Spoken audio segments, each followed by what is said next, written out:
This story begins with a lie. The Khmer Rouge tells her family that they are going to be moved temporarily, that they will be back home soon, but they never do. They're forced out of Phnom Penh and marched into the countryside, where food disappears almost immediately. Hunger becomes constant. Fear becomes normal. Lou, the main character's father, knows he cannot survive.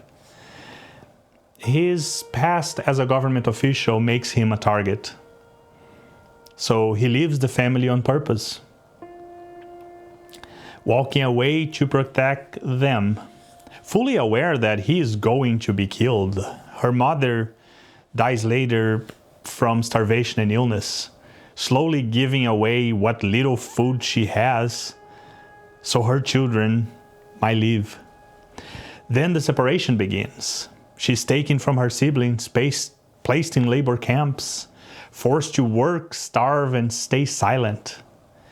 Eventually, she's trained as a soldier, a child soldier, taught how to plant landmines, taught how to cheer when an enemy dies, taught how not to cry.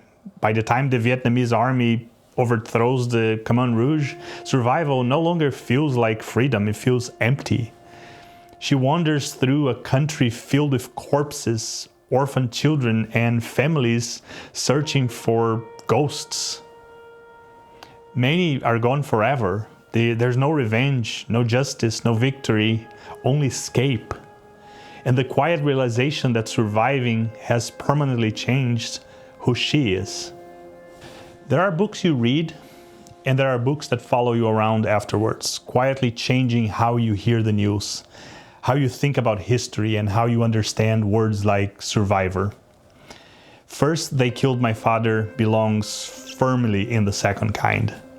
Before this story makes sense, we have to slow down and look at where it begins.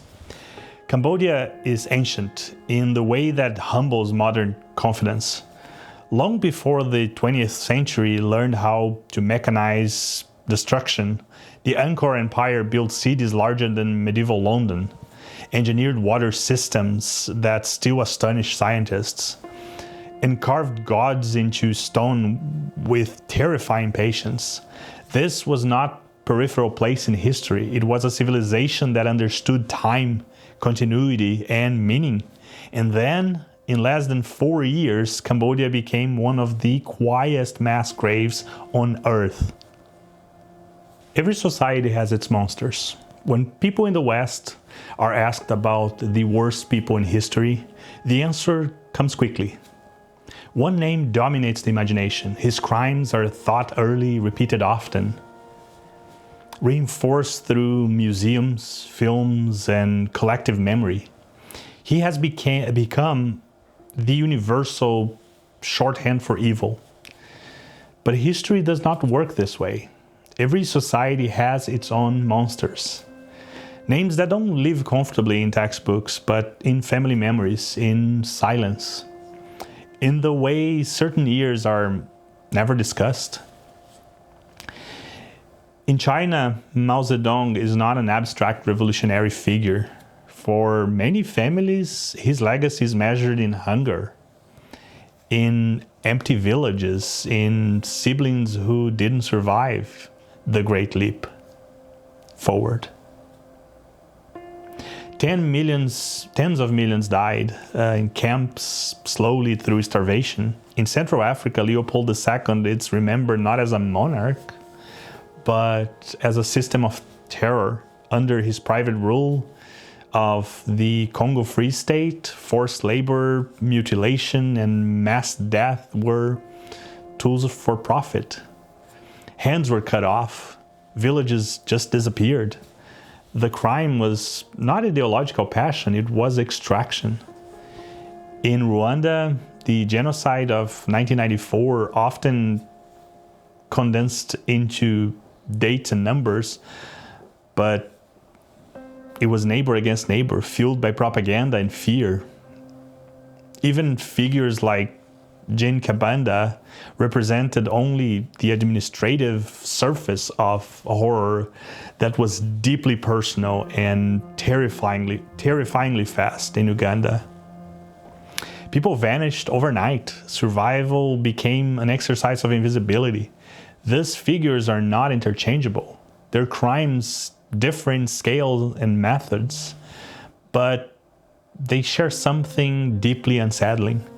None of them believed that they were monsters. They believed they were in the right. In 1975, the Khmer Rouge marched into Phnom Penh and declared the beginning of Year Zero. History would be erased. Cities were declared corrupt, money was abolished, religion was outlawed, education reframed as threat, family loyalty became suspicious. Within days, millions were forced out of their homes at gunpoint. Hospitals were emptied mid-surgery. The elderly was told to march into the countryside even when they could not walk at all. Children were separated from their parents, names disappeared, identities thinned. This wasn't chaos.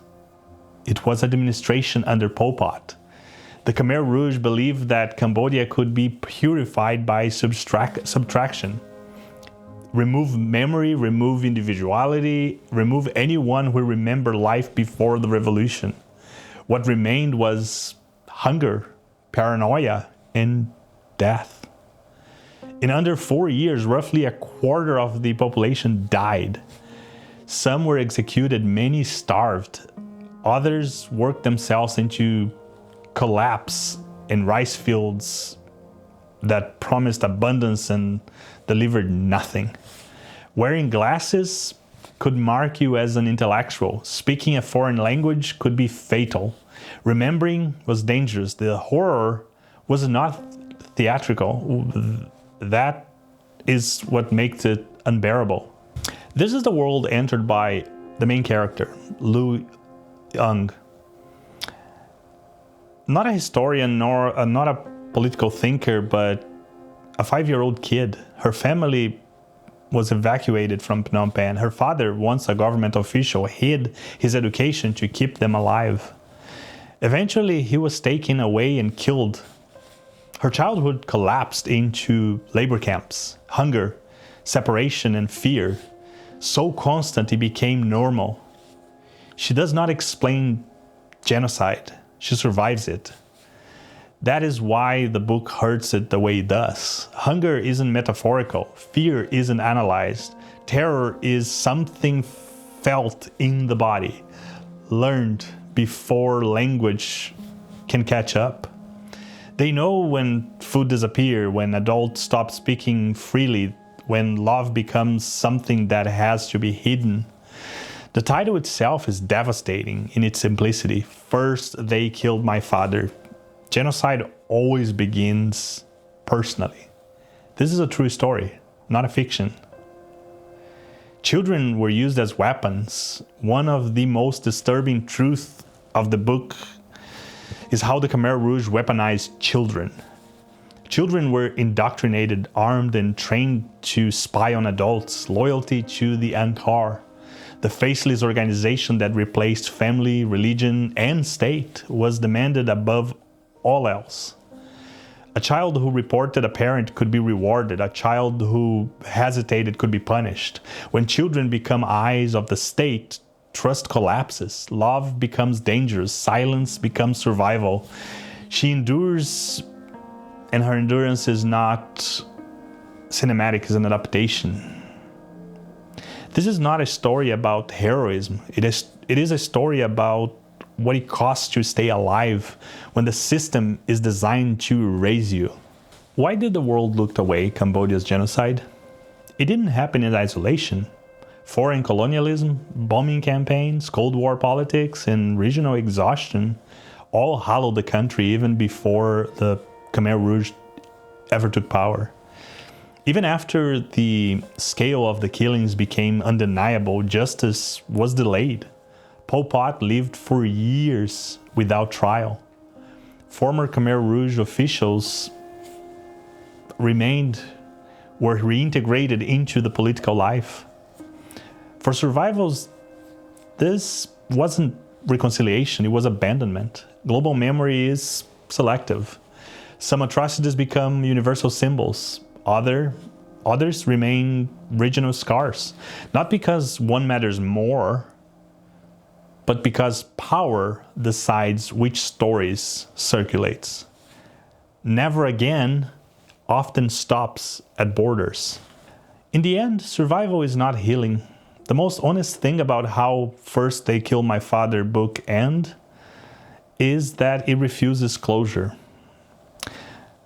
When Lou is reunited with surviving family members, the moment is not triumphant. It's awkward, heavy, fractured. They recognize one another, but not completely. Trauma has rearranged everyone's love and still there, but moves carefully. There's no emotional symmetry where loss is balanced by relief. Reunion does not erase what happened. Time does not reset the body.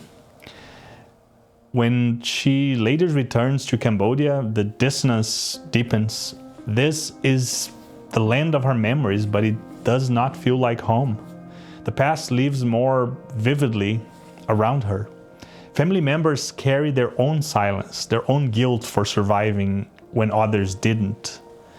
The trauma lingers not as constant pain, but as misaligned being too Cambodian for America, being too American for Cambodia, too alive for the dead, too shaped by death to be fully alive.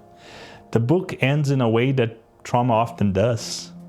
Not with an ending, but with continuation.